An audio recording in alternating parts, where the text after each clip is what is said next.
Hello and welcome to the Last Word on Spurs, your award-winning Tottenham Hotspur podcast. We are back. Another January transfer window special here. Look, we're serving you up some amazing journalists. And it's in a real bizarre position because Spurs have had a really good start to a transfer window where we just keep saying to journalists that it's all right to come on at the moment. Everybody's fairly calm. There's no erratic nature. You're going to be attacked about who we're signing, what we're doing, why have we done enough. We would like one more. I'm going to be cheeky and say we would like one more. But it's been a really good start to the transfer window. And it gives us an opportunity as well, I've got to say, when we bring these fabulous journalists on to dive a little bit deeper into the fact of what Spurs have done in terms of their business, understand a little bit more behind the scenes, which you amazing, lovely human beings tend to love watching. So again, thank you so much for all your incredible support for the show. I'm joined by, look, not only my co-host, a close friend of mine. Look, again, we love doing these shows together. They always bring so much intrigue. Again, influence about what is happening around Tottenham. It can be only the one and only Matty Hayes back alongside me. Matt, how are you, my man? I'm absolutely fantastic. Looking forward to another great show. And actually, I just stayed in this seat since last night. I haven't moved. I'm just sat here for 24 hours after our chat with Sammy. But I'll probably do the same until the next show. But looking forward to, like you said, getting some good insight into what's really going on at Tottenham. And instead of just listing off 30, 40 names for an hour and hoping that we're going to sign them all, we can actually we can look deep into what we actually need to know. God, what a spoiler, Matt. You mean we're not doing that anymore? Look, I wish we were, but right, it's always a pleasure. It really, really is. Again, I will make that fact again. Not seeing Matt smile so much on transfer shows. It's honestly a real joy. You know, I think again the last 3-4 years, what this has done to us is that you become utter paranoid wrecks when Spurs decide to leave it until the 30th or 31st of the month. And there's that absolute massive rush. Like you guys know what it is, down Sainsbury's, down Tesco's, Christmas Eve. You're looking to get everything in your basket. And you're looking really at the last pickings of what's left. But look, we are in a good position. Spurs have got 2 over the line. Will there be a third? We'll wait and see. We're joined by the wonderful, of course, for the Telegraph, football reporter, journalist, Mike McGrath is back on Last Word on Spurs. Mike, absolute pleasure. How are you? I'm good. I heard Mock Bell was on, so I thought I had to come on. If Sammy's on, then I've got to come on and speak to you. Mate, honestly, you guys are amazing. It's always a pleasure. It is always a pleasure. Mate, honestly, pleasure is all ours. Yes, Mock Bell was on last night on great form, I've got to say. Look, you guys, again, we appreciate the hard work that goes in to, of course, the window in general. And just I appreciate as well, I know we laughed at it is the busiest time of your year. This is in the summer, I know. Anything can happen. That phone can ring at any time. But what I would say to you, Mike, is I think what we actually discussed in the green room, been a bit of a weird window. I mean, look, we're, of course, me and Matt, very much Spurs central focus. So I feel like our tunnel vision is just really on Tottenham and we don't really veer away from the outside of that. Although Matt does do that, I must just say, in his day job, I will just say that. So Matt does have some decent knowledge on what's going on outside of Spurs. Me, I'm completely relentless on Tottenham. I don't get a chance to look at anything else. How have you seen the window so far for you, Mike? Because I know Spurs are not the only club that you cover. How would you describe this January window in comparison to others? In a word, quiet. Yeah, like you say, I try and cover as much as I can across the Premier League, across the Championship even, and it's been as quiet. It's been as quiet as it's ever been. Really, there's been only a handful of transfers. Tottenham have done 2, and the rest have been very, very quiet. I did a piece on it fairly recently. No, it was at the start of the window, which kind of tried to explain why, and there's quite a few reasons. But it's really difficult to get players out. There's the Asia Cup. There's the AFCON. There's other leagues have not got as much money as before. There's FFP, which we're reading about in all the papers this week. And you put all that together, and it's been a very, very, very quiet time for everybody, apart from Spurs, it seems, who have managed to get 2 first team. Nobody else has got 2 first teamers. There's been barely any other first teamers go to the Premier League so far. So it's been busy for Spurs, not so busy for the rest. We try and keep ourselves as busy as possible. We make the same amount of phone calls, try and find out what's going on, but we're hoping that it can kind of explode a bit in the last week and get us writing about what is going to happen rather than what isn't going to happen, and there'll be some kind of concrete deals over the line. That's what we're all expecting. What is it, the 16th today? So we've got a good couple of weeks of this to go, and there's a few. I don't think Spurs are, but there's some action on deadline day as well. There's some matches, so which makes it exciting as well. There's those midweek games in the final days of the month and Feb 1. So yeah, hopefully it'll pick up. Yeah, we're quite lucky. I mean, you say we're quite lucky. Spurs are actually on the Wednesday, if I'm right in saying, against Brentford at home. The window closed on the Thursday. So Spurs, there's always time. There's always time for another one. Look, I'm sure we'll get into that with Mike for sure. And again, like I say, opportunities like this, when we bring journalists on, there's always been that feeling over the last 3-4 years that we are chasing our tail. We are driving these absolute wonderful people mad about who are Spurs going to sign, when they're going to sign them, why have they not come through the door yet. Where at the moment, Spurs are in a decent place. That, again, I made this point last night to Sammy, Mike, and I'll let you come in and I'll let Matt follow on after. I'm sure Matt's also got some questions for you.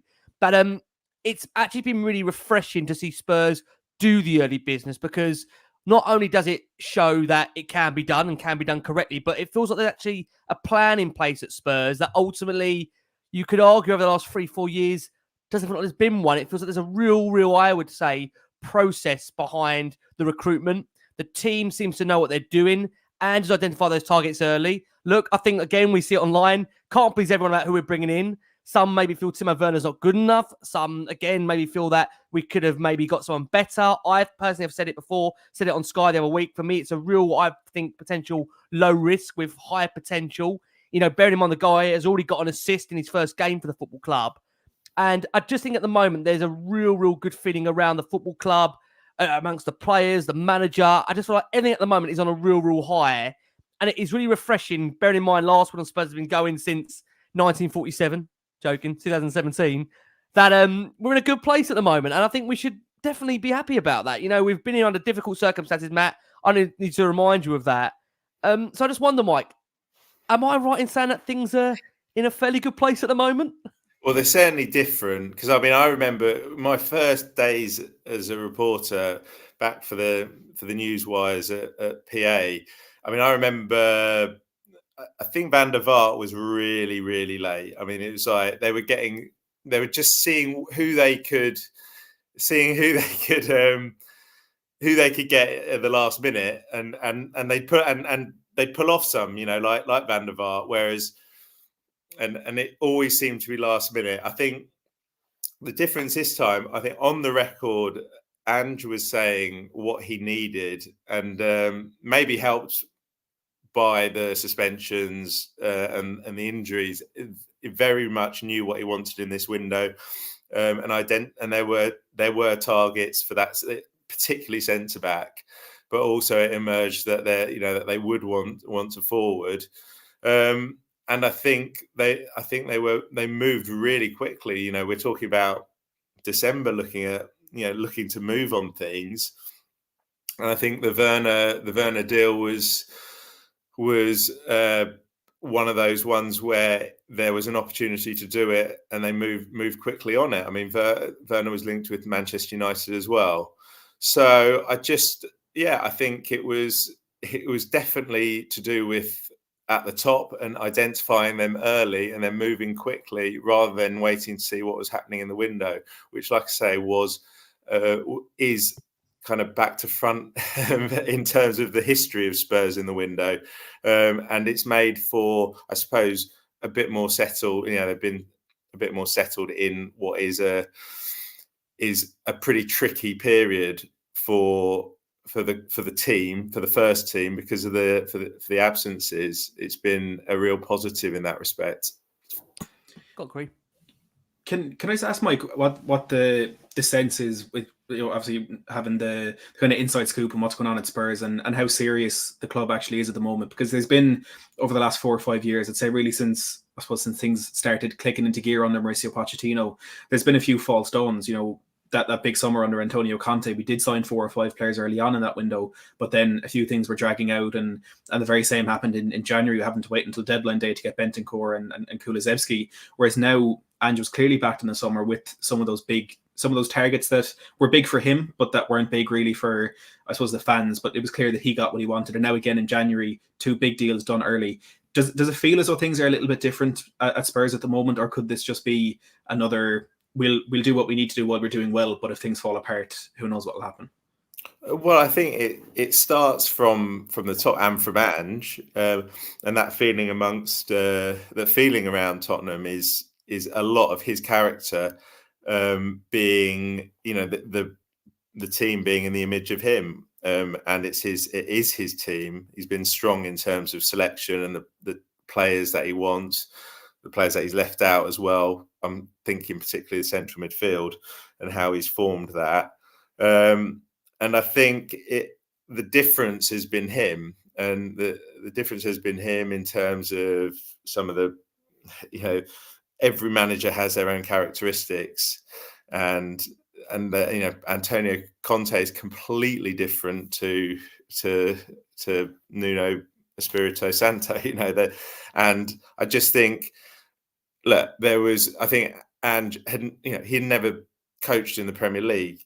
So say what you were, and he would probably take, you know, he'd probably take umbrage at the fact that somebody might call that a risk, but I think it is a risk. You know, if you take somebody who hasn't coached in the Premier League before, but it was a very, very good appointment, and I think that what he's transmitted, you know, comes across in terms of the club, and also I think what he's shown, that what you were talking about the season as well, is that it has certainly not gone Spurs' way in terms of some of these injuries to big players. I thought Maddison was going to be PFA Player of the Year until the injury. He was playing so well, and so I think what Postecoglou's shown in my eyes is really how to adapt to those situations, which not all you take it for granted maybe, but not all managers can do that.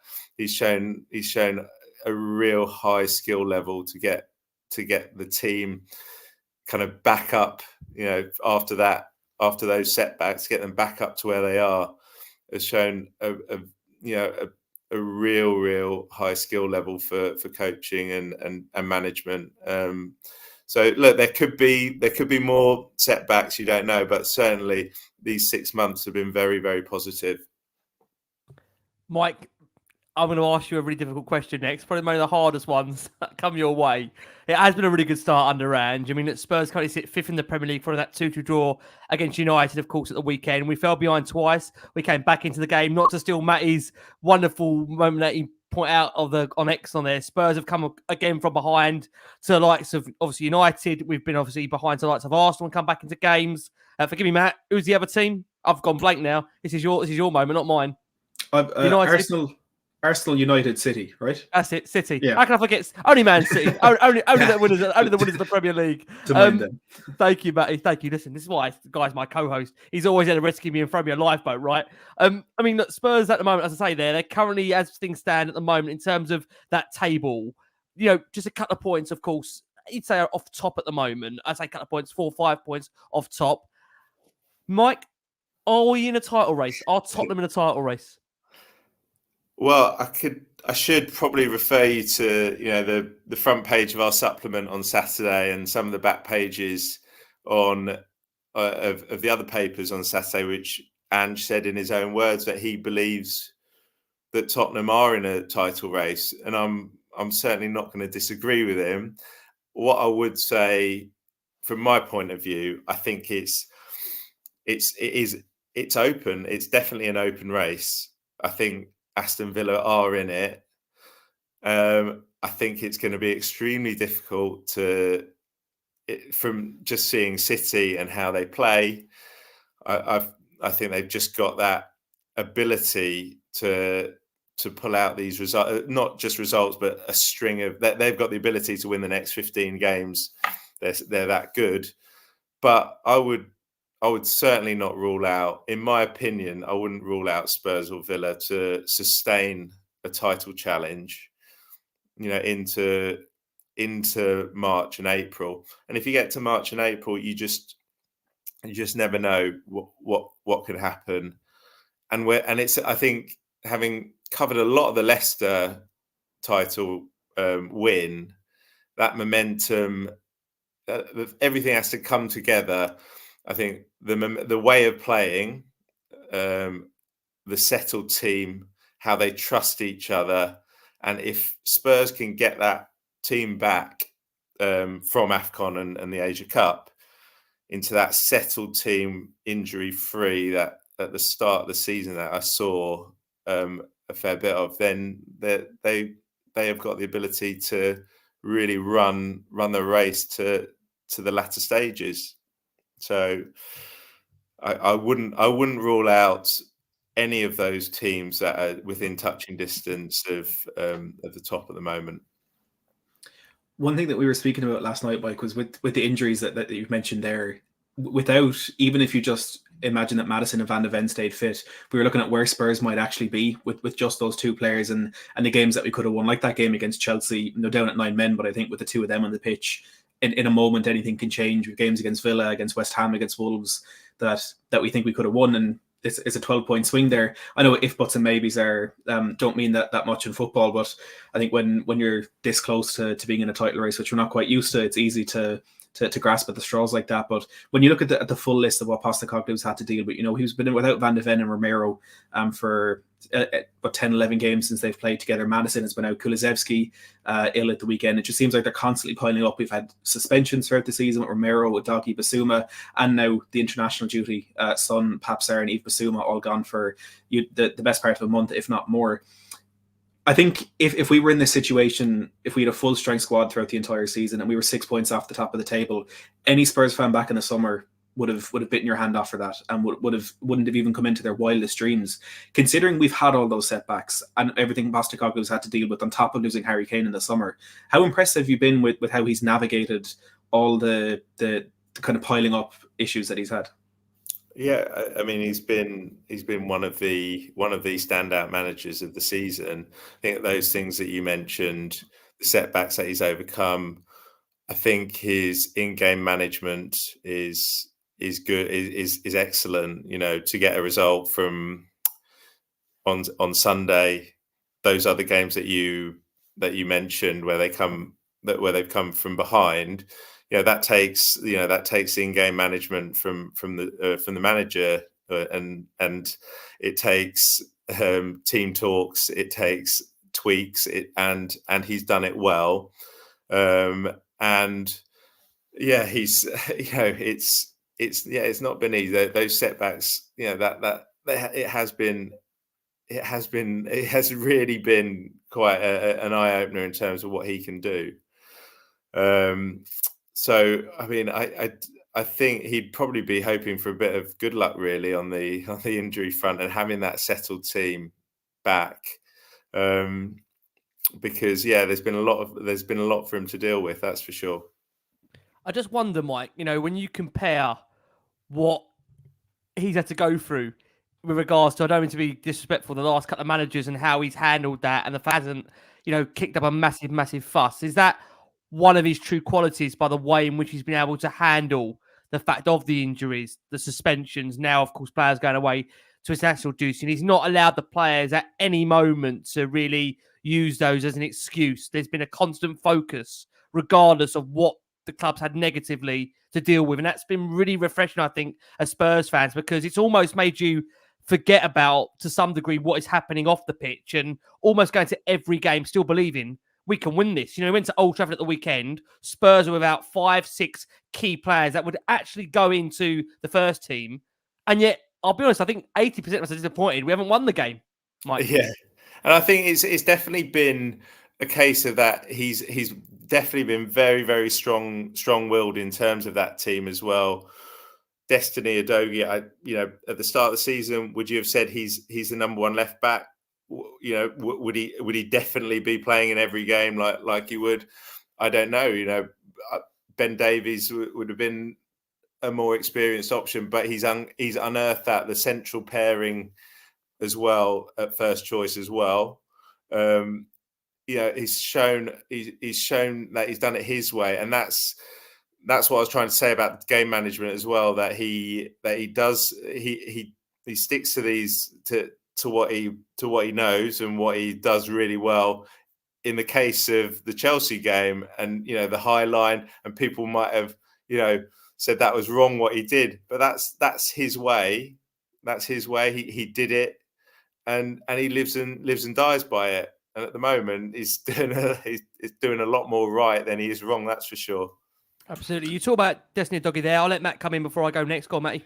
I just wanted on the point that you made, Mike, about the Chelsea game. I saw Charlie Eccleshare was speaking about the kind of difference in philosophies between what we saw from United and Tottenham on Sunday, and he pointed out the first win that Eric Ten Hag actually got with Manchester United after losing his first 2 games was against Liverpool, where they sat behind the ball and lumped it long.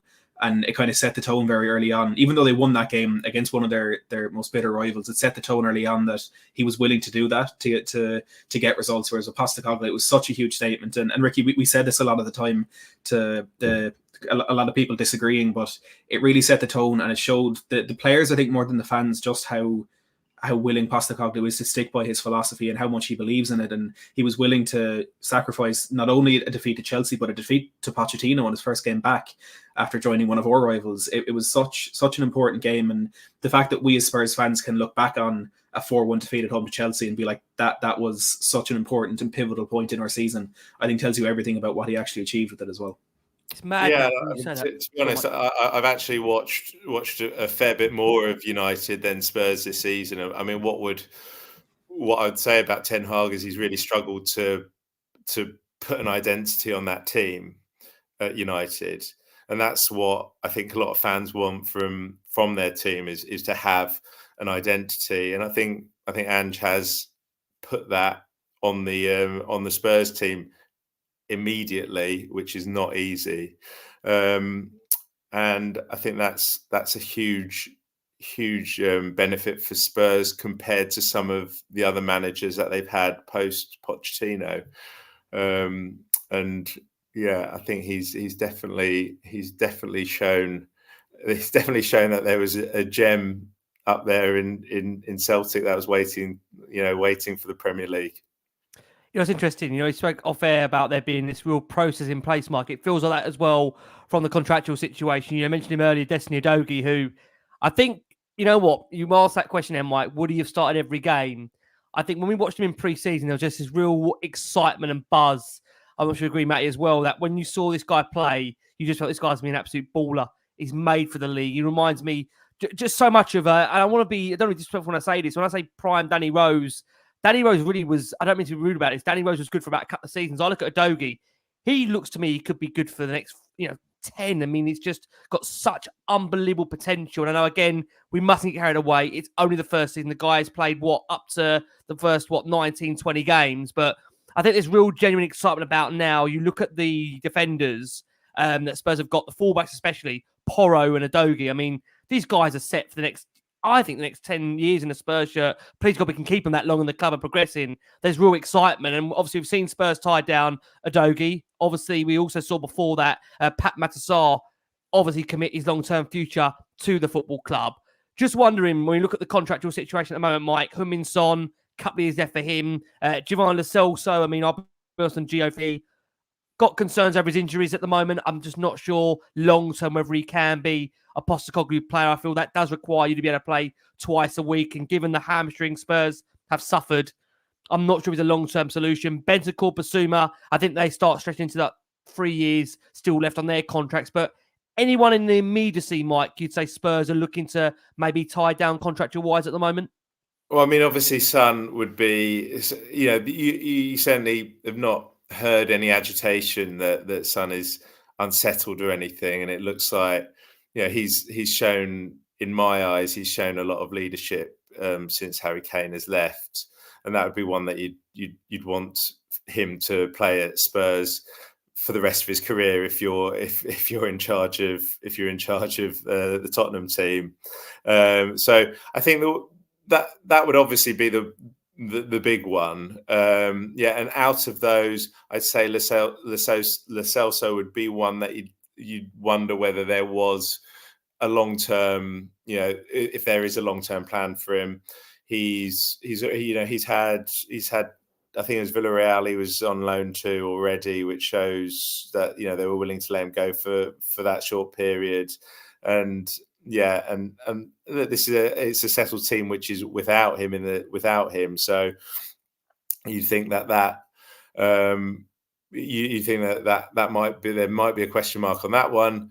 Bassoum I've been hugely impressed with when I've seen him play, and I'm not sure whether that's a pressing issue, but I wouldn't imagine that would be one where they'd want him to run down anything or want him to leave with the way that he's played under Postecoglou so far. Looking at the business in the transfer window, Mike, it was clear coming into the window, as it was in the final weeks, the summer window, that the priority for Tottenham was bringing in a centre-back, which he managed to do in Radu Dragusin, which we'll get onto shortly, and also a versatile front player, which we've achieved in Timo Werner. Do you know, are there any other positions that Tottenham might be looking to target before the window closes?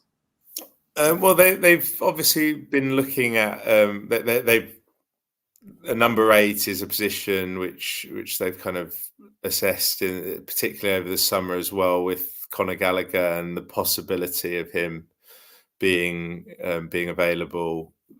He's a player that Spurs have been interested in. So I think number 8 is interesting for Spurs. At the moment, it's difficult in terms of, you'd expect it to be a replacement for Højbjerg if he left. But I mean, he played at Old Trafford. At this moment in time, it doesn't look like anybody could afford to let him go. But that would be one position where I'd think that Spurs would look at if there was going to be a freshen up at some point. I'm not sure there would be more done this month, but that would be the position that I'd expect at some point to happen. If not, it might be the summer. Cast, you might, just so we're clear on this, with relation to Højbjerg's future, is your understanding that Spurs won't actively be looking to sign another central midfielder unless Højbjerg does leave the football club? Is it a case of one of those factors the factor has to happen that they find a seller for Højbjerg or a purchase for Højbjerg in order so it does lead to Spurs being able to bring in another midfielder?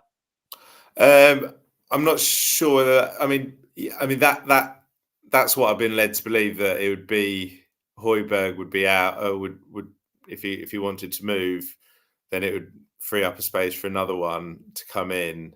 I'm not sure that it's a definitive that he has to go for one to come out, though. If you see what I mean, if something came up in the window that Spurs really wanted to do, I don't think it would absolutely 100% be pinned on a departure, but certainly that's how I would see it kind of being freshened up. One in, one out, rather than it would be the ideal.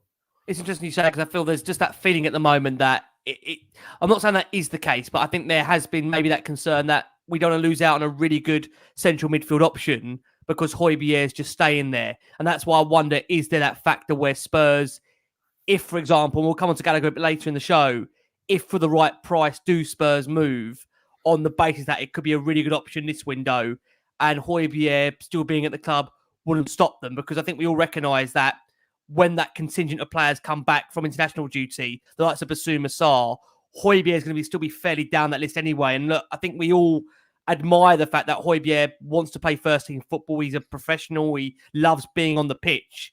But I think quite selfishly as Spurs fans, obviously looking at what benefits the football club, you don't want to miss out on potentially a really decent player just at the expense that you can't move that player on. Look, I'm fairly sure whether it's this winter or the summer, Højbjerg will get his move because he is a good player. I think maybe, look, this style isn't particularly suited to him, but there's lots of clubs, I'm sure you see as well, Mike, in and around Europe that would really appreciate the skill set of Højbjerg. He's been linked with some of the biggest. I think in Italy, he's been linked with the likes of Juventus, Roma as well. I think there's a link to Bayern out there as well. So he won't be short of options, will he, Mike? That's for sure, Højbjerg.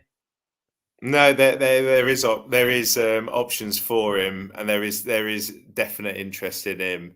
I think Fulham showed interest at the last window as well, so I think that would be Palhinha dependent, obviously, but they were interested in him, and certainly in Italy and and possibly in Holland as well, where he's there would be interest in Højbjerg. So I don't think he'd be short of people looking at him as a holding midfielder.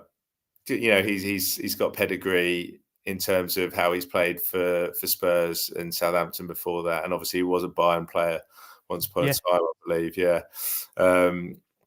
So yeah, I don't think it would be, but it's like you say, it's quite a delicate situation because he's in he and Oliver Skipp played at Old Trafford, but like you say, when Basuma and Papassar come back, you'd expect them to be first choice when fit and available. So that is a situation where you could see somebody trying to tempt him maybe at the end of the window. I mean, I'm going to throw it over to Matt. I'm sure Matt is going to ask you about Spurs' first signing of the window and also, one that's been linked with Saudi. So, Matt, I'll throw it over to you, my man. We'll let you take it over. Yeah, look, we'll start with Timo Werner. As Ricky mentioned there, the German international became the first signing of the window, signing on loan from RB Leipzig with an option to buy at the end of the season, believed to be for about £15.5 million. It's one that kind of split opinion in the Tottenham fan base, to be honest, as the majority of things do. But Postecoglou did give him his first start at Old Trafford, where he had a decent game, got the assist for that crucial equaliser early on in the second half. What do you think overall, Mike, about the signing of Timo Werner? And do you think it's going to be an easy decision at the end of the season for Tottenham to make that permanent or to send him back to Leipzig? I'd agree with. I think you said, Matt. I think you called it low risk earlier in the show, which I'd probably agree with. I think for the numbers, I don't think it's a huge risk.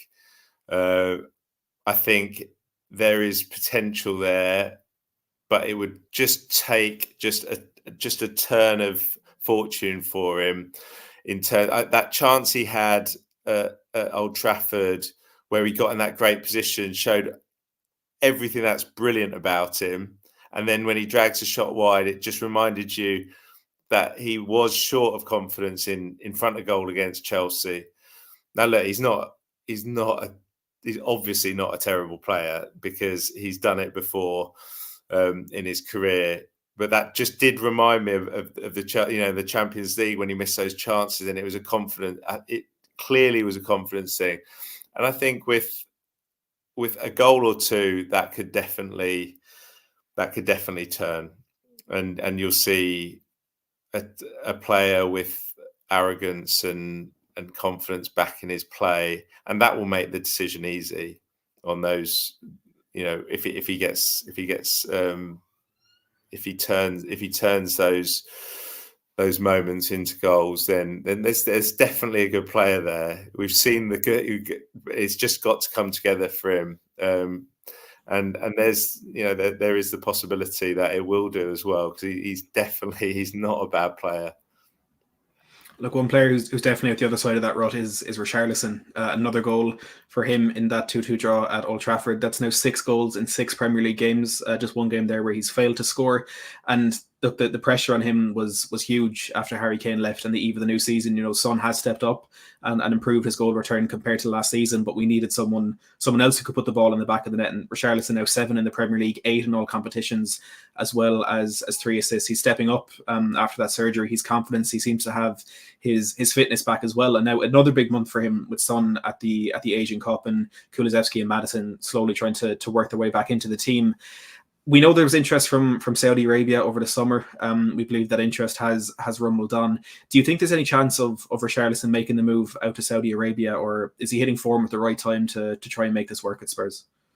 I just can't see Spurs wanting him to go. I mean, he is Brazil's number 9 from the World Cup. He played number 9 for them, and I just don't think you'd want to sell him unless you absolutely had to, for whatever reason that is. But I think you'd do whatever you could to keep him.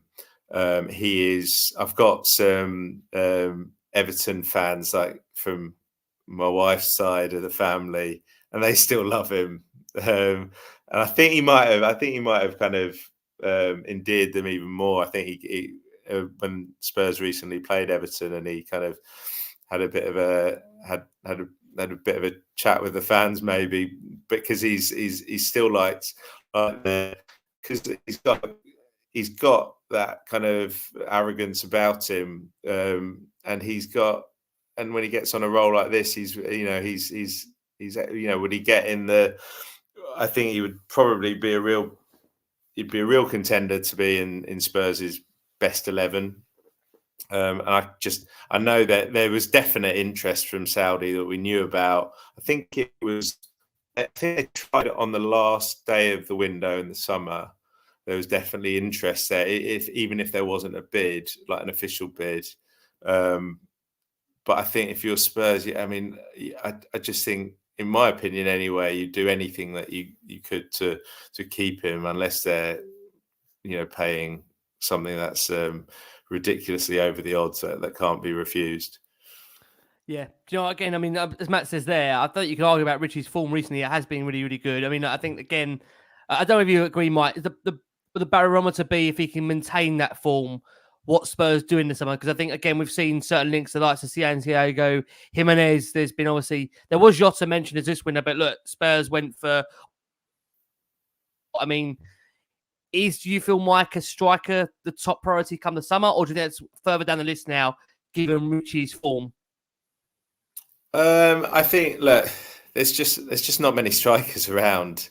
Every single club in the last, every single Premier League club and in the Championship, they want number 9s, and they're just not many around.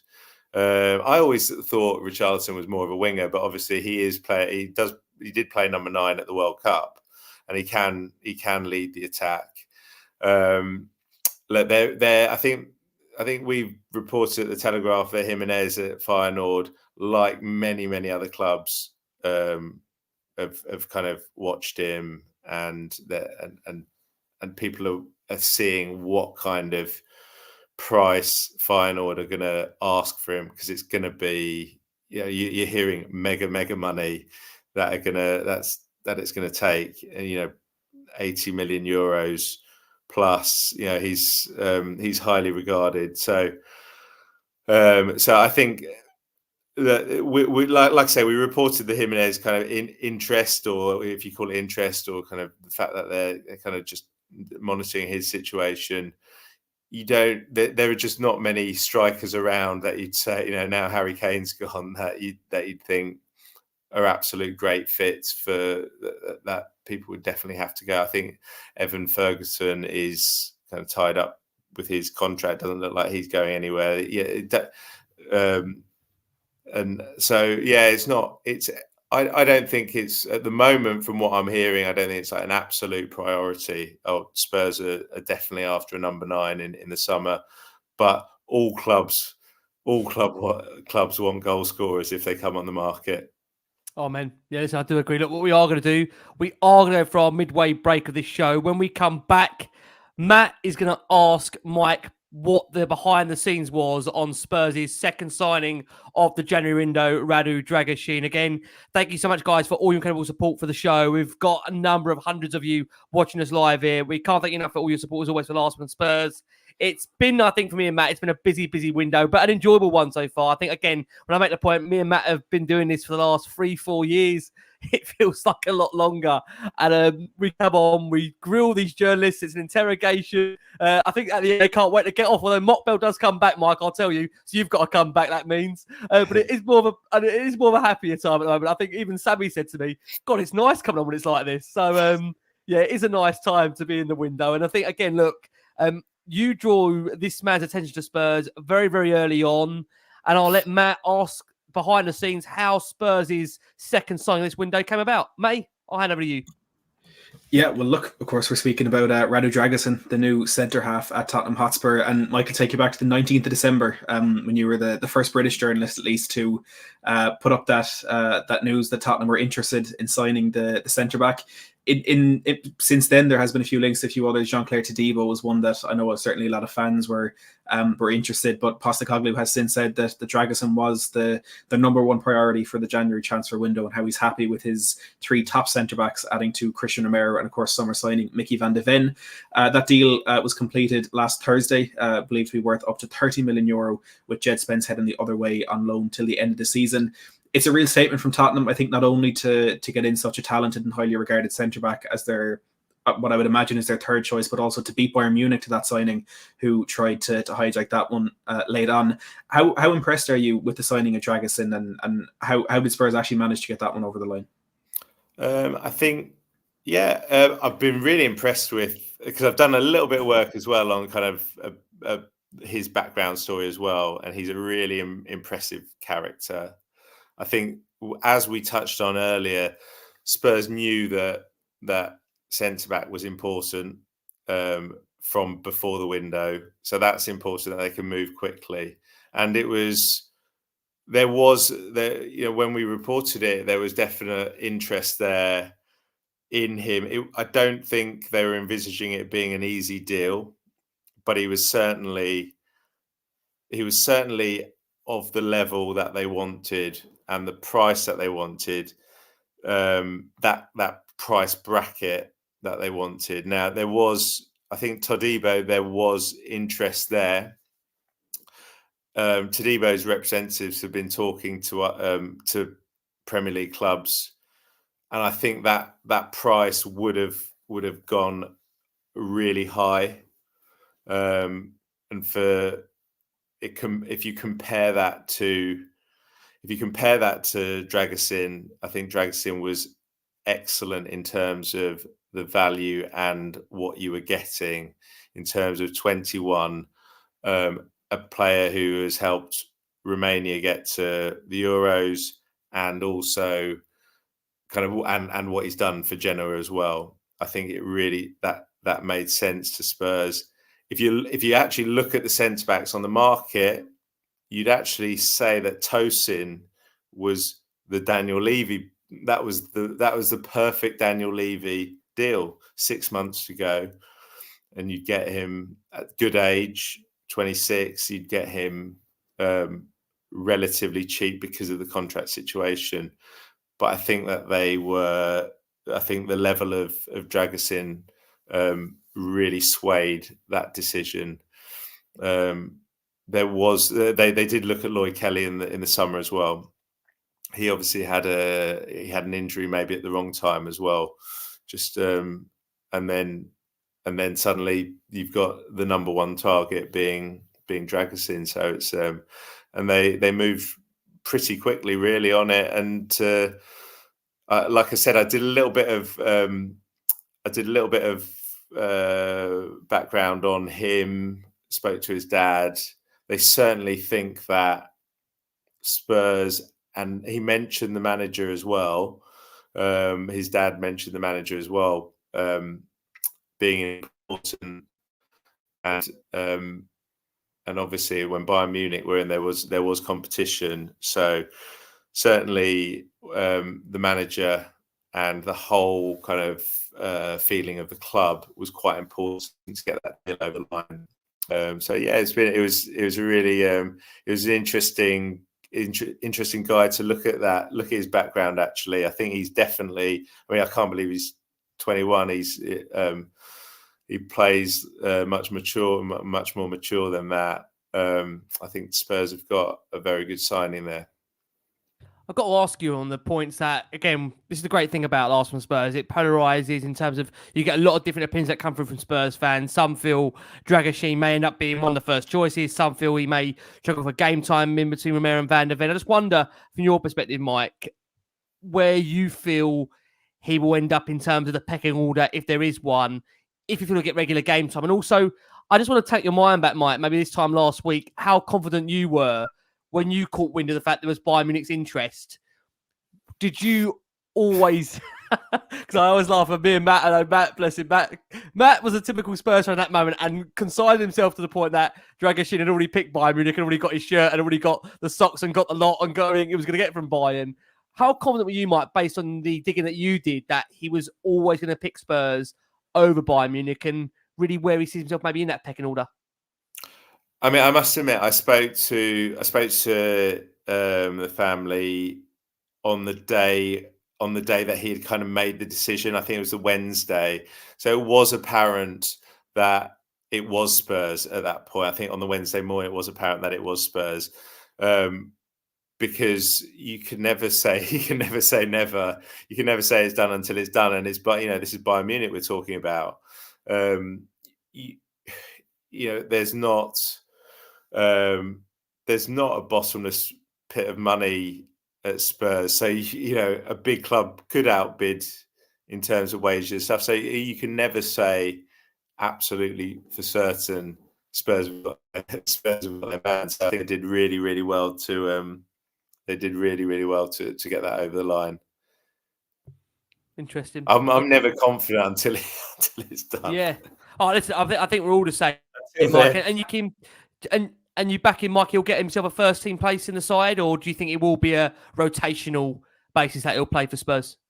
I mean, maybe I'm a bit biased after kind of like speaking, seeing how determined this guy's been to succeed and to move into Italian football and to really reach the top. Maybe I am a little bit biased that he will be a first teamer, but I don't think that you can really be a serious club and just have two centre backs that play every week. It just I would imagine all three of them being important parts of the squad, rather than we're going to have two players that are going to play 38 games a season, because it's just not going to work. I don't think it'll work like that. I wouldn't be too I wouldn't get too caught up with thinking that he's not going to get enough chances. Okay, interesting. I'm going to hand back to Matt, because I think, again, this name has been continuously dominating this window, Conor Gallagher. So we're always intrigued, Mike, when we bring journalists on to try and understand and decipher where we are. So, Matt, I'm going to hand back to you. As I think we always call it, the Conor Gallagher debate at the moment on Last Word on Spurs. I'll hand back to you, Matty. Yeah, this is always a fun one to discuss, because I think there's a lot of different kind of angles that you can look at this one, in terms of Gallagher wanting to, or reportedly wanting to stay at Chelsea, his boyhood club, having the captain's armband at the moment with Reece James injured again. You look at FFP maybe becoming an issue for Chelsea and being able to sell a homegrown player, which would really help them in that regard, and Pochettino kind of being the man in the middle, who, if we're to listening to what we've heard in the press, maybe doesn't have as much of a say in the matter as he might like.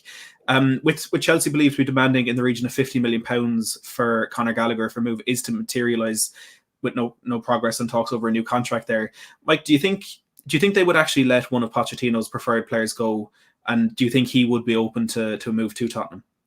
It would be the last thing that you said there. The contracts, that would be the big that will be the big thing. If he goes down to 1 year, like Mason Mount, I think they'd have to look to sell him if he didn't agree a new contract. We spoke to him on England duty. I can't remember which one it was, November or October, and he didn't think that it would be a problem, the contract, but obviously so far there's been no agreement. I think if he gets to 12 months in the summer, that it would there would be a market for him. Certainly, if it would put pressure on Chelsea to do something if people put bids in for him with a year to go. As it stands, he's playing number 10 or number 8, number 10, kind of a bit further forward than Enzo and Caicedo for Chelsea. He's in the team. He's captain the team. You wouldn't imagine that Pochettino would want to let him go, lightly. But I would say to watch out for that contract situation. And if he does sign it, then you would probably say that he'd stay. It's an open debate, isn't it, Matt? I think on Gallagher, because again, we say this all the time on Last One on Spurs. It's a name that doesn't go away, and again, I think he does look like a player that's an engine of Chelsea, to be fair. I mean, again, the way Pochettino's played the player, he's also become the captain as well. I mean, I don't know if you've got a follow-up question on there, Matty, because again, it's one that I think many, when you put it 2 and 2 together, you sometimes get 5. I mean, many are quite confused by the interest. I mean, Matt, your thoughts for you, and feel free to ask a follow-up question if you wish to Mike there on him. Yeah, look, Conor Gallagher is a player I'd love to see come in. You know, I think we need to realise that we questioned Vicario when he was Postecoglou's number 1 choice. Look how that's gone, and that's a common trend if you look at the signings we've made over the last 6 or so months. And it's a player that Postecoglou wants to bring in.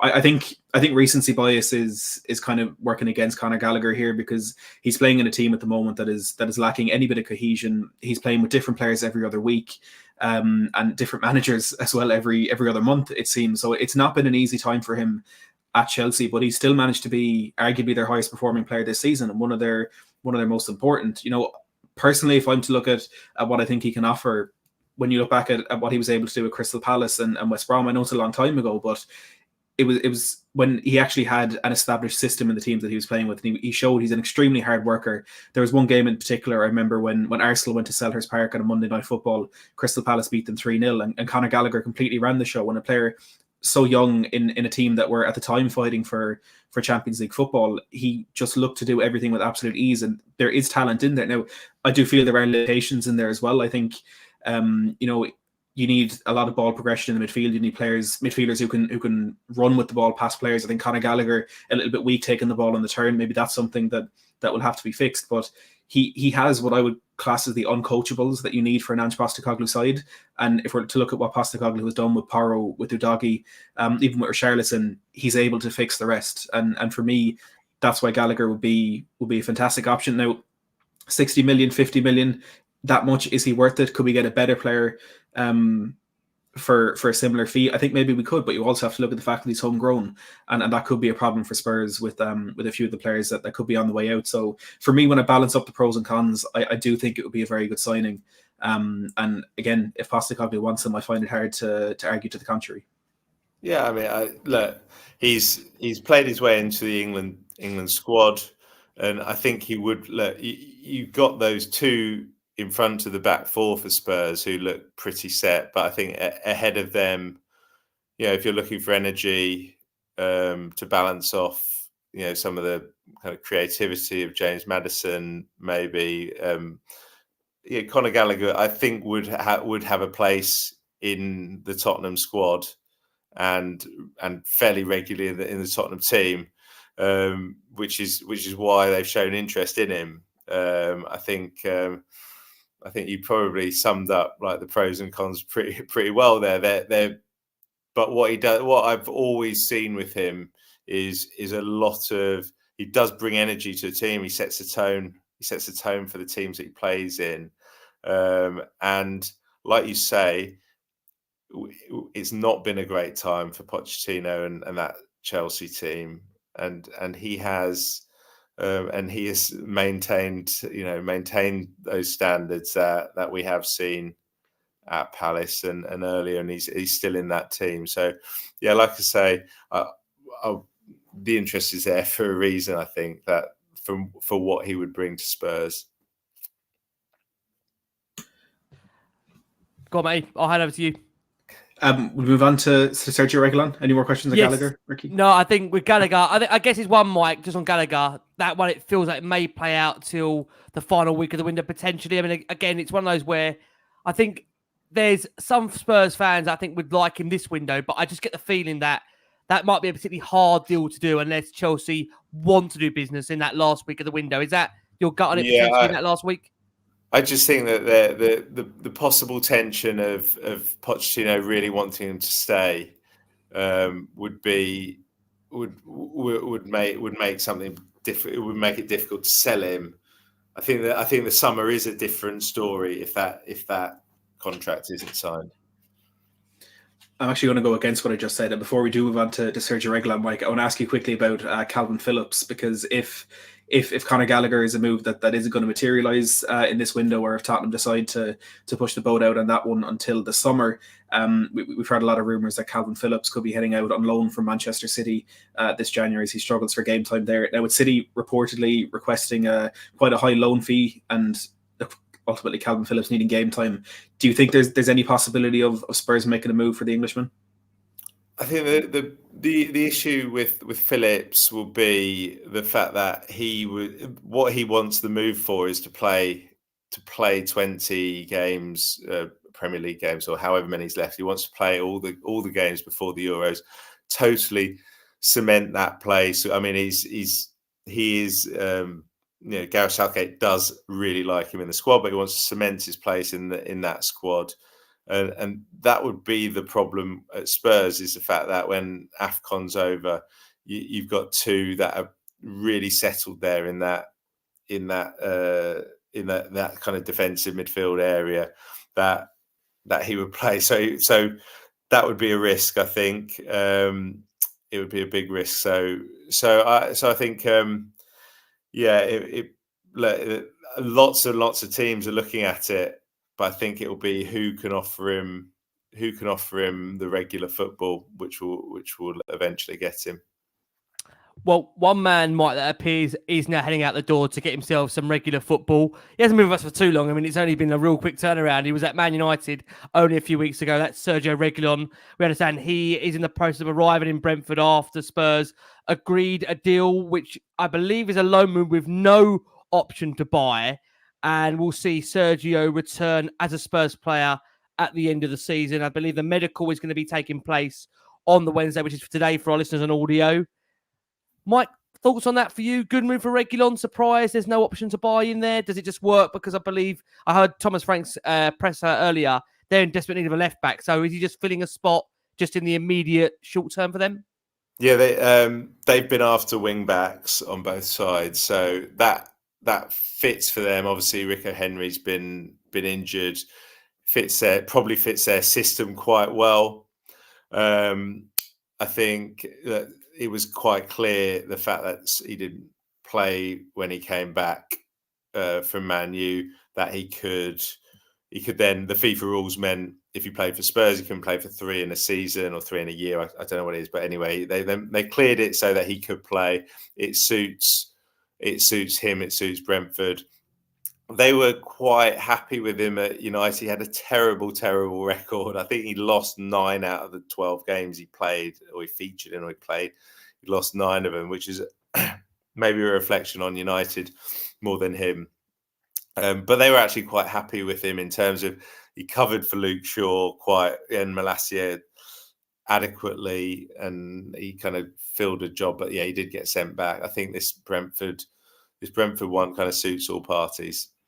Okay, interesting. I actually going to ask you about one player next, but I think I'm going to ask you about another one as well, if that's okay, Mike.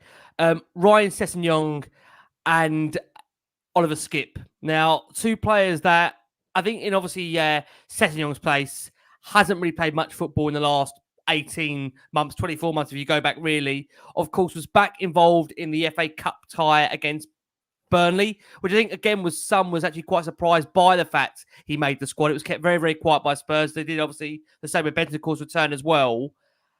Where do you think we are on Sessegnon before I come on to Skipp? Because Sess is one of those players where it just hasn't really happened for him, has it, since the move from Fulham? It came at a time where he was after, I think, really highly rated. The Spurs were actually in quite a bit of a race to get Sessegnon. I'm sure if I take your mind back there, you'll tell us that was not a one-horse race. There was genuine interest in Sessegnon. Spurs fought off, I believe, some of the best clubs around England. I think even in Europe, there was genuine interest. So why has it not worked with Sess? And do you think there's any opportunity in these next couple of weeks that you do see Sessegnon maybe go out on loan to get regular first-team football? Because under Ange, it just feels at the moment he's got Emerson that's become the utility man, which me and Matt discussed off air.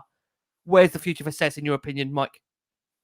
Yeah, and obviously there's Ben Davies on that side as well. Yep. They might be injured at the moment, but I just think with Sessegnon, I'd mentioned to you off air that it was early in the window. I think there was a bit of interest from France, but obviously it's not materialised. And I can't remember the reasons for it, but it just struck me as that it was a difficult one to do, to get him out. When he came into senior football at 16, he was so talented at Fulham, and I think nobody's said to me that they think that his Spurs career is over at all. Nobody said that they so what are we going to do with Ryan Sessegnon? I still believe that people think that there's talent there that can be used. I think also that he could be used a bit further forward rather than left back as well. So I could see there being more interest in him as January gets on, but then obviously it will then be that decision from Ange whether he believes that there is enough opportunities for him. There was against Burnley, whether there would be against City in the next round, and being part of the squad going forward, it would be down to that. And I think the reasons you asked specifically, the reason I think it's that it hasn't quite worked out. I think really it's been injuries has played a big part in that. And Skip, Mike, if that's okay. Okay. I think my connection might be going there, but Skip, look, a player that has featured, not as regularly maybe as he would want to, but again, I don't know where we are with Skip, only because with no disrespect to him, I think under different managers, maybe he would be more suitable to a Jose or a Conte system, but especially under Postecoglou, we no disrespect I say this, but I'm not sure if Skip is going to work long-term at Spurs. And look, I don't know if the player's ambition is just to play for his boyhood club and play 20 games a season and ultimately not have regular first team football, be in and around the squad. I just wonder what you make of that, Mike, and whether Skip would be maybe open to a move, maybe not necessarily now, but in the summer, if he's not seeing more regular game time. I'm not sure on that really. I'm not sure whether whether he'd agitate for a move if he wasn't playing enough. But I think he's a really, really good squad player. He played a pass at the weekend, which I think was one of the moments of the match. He played an absolutely incredible pass, and he's definitely got talent. He's not going to be Ange's first choice defensive midfielder, but I think there's use for him in that squad. And I think there would also definitely be interest in him if he was to go, and then it would come down to, like you say, whether he feels actually if he feels there's an England chance to go from the under-21s to the seniors, if he really has a move where he's playing regularly, things like that can come into it. But I don't know whether that's part of his thinking at the moment. Mike, we've already seen two Tottenham players come back from loan spells early in this January window with Sergio Reguilón, who we've already spoken about, and of course Jed Spence. Another one who's rumoured to potentially get recalled this window is Japhet Tanganga, yet to make an appearance with Augsburg. What can you tell us about his situation? Yeah, he's been really, really unlucky with injuries. I think he's barely played for Augsburg. From what I gather, I don't think Spurs would kind of really desperately have him back to be part of it. So it would be a case of a club needing to come in and to take over that loan rather than him coming back. So there would be a bit of work to do on that for him to be playing for the second half of the season. Do you think we might see a move for Bryan Hill in this January window? Fiorentina and Feyenoord, two of the clubs who are reportedly interested in his services on a loan. I don't know, because he comes on and puts in a small shift if it's a sub. He comes on as sub, and he and with Son gone to the Asia Cup, he's needed. But like I say, he will certainly have interest. He'll certainly have interest between now and the deadline. I was going to run a Harry Redknapp classic quote then, just say, look, he runs around a lot, Does run around a lot. I mean, again, it'll be interesting, of course, in these final weeks of the window, what else comes our way. Mike, the interrogation is close to being over. It's two of the favourite questions that we love to ask you esteemed journalists out there. And again, I mean, you might argue this might be a bit of an interrogative question. I'd love to ask you, Mike, what do you personally feel constitutes success for Ange Postecoglou in his first season at charge at Spurs? And where do you ultimately feel the club are going to finish the league? And if I can squeeze in one more, Mike, can Spurs beat Man City in the FA Cup fourth round? So I think success, if you take away, you obviously you would love, if you're a Spurs fan, you'd love to have a cup run and get to Wembley and all that. But I actually think success would be to finish in the top six. I think that would be a huge success for Postecoglou's first season. You might think that that's setting sights too low from being where Spurs are at Christmas, but I think to have something to build on from this season would be.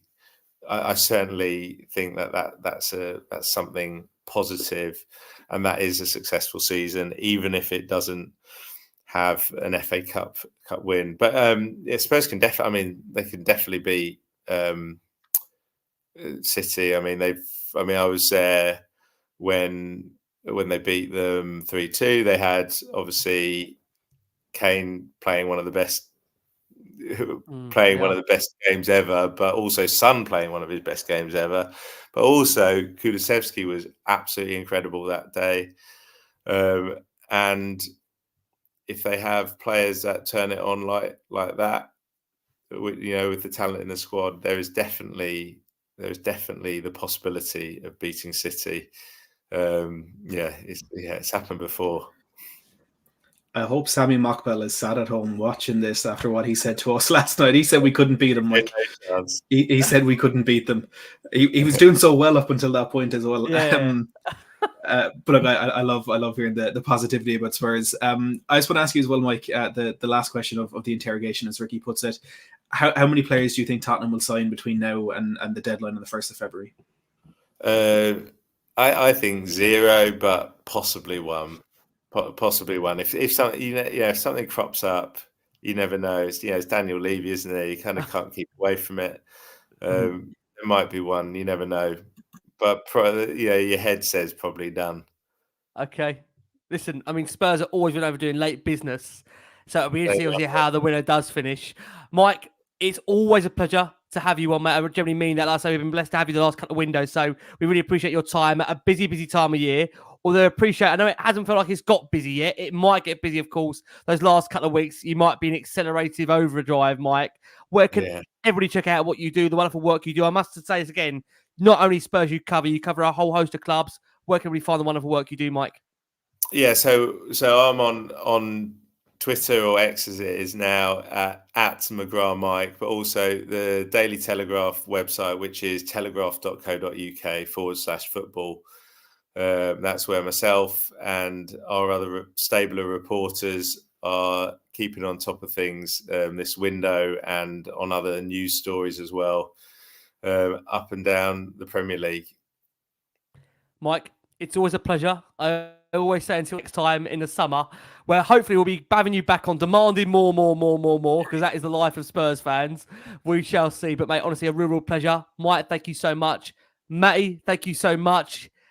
Matty, another great show. It's a busy week. We obviously are in a good place right now, and we just wait to see what happens, right, Matt? I don't want to be arrogant. We can put our feet back a little bit and just enjoy where the next journey takes us. And of course, we are recording on the back of the evening where West Ham have gone out of the FA Cup as well, I must just add, for our listeners on audio, just so they're aware of that.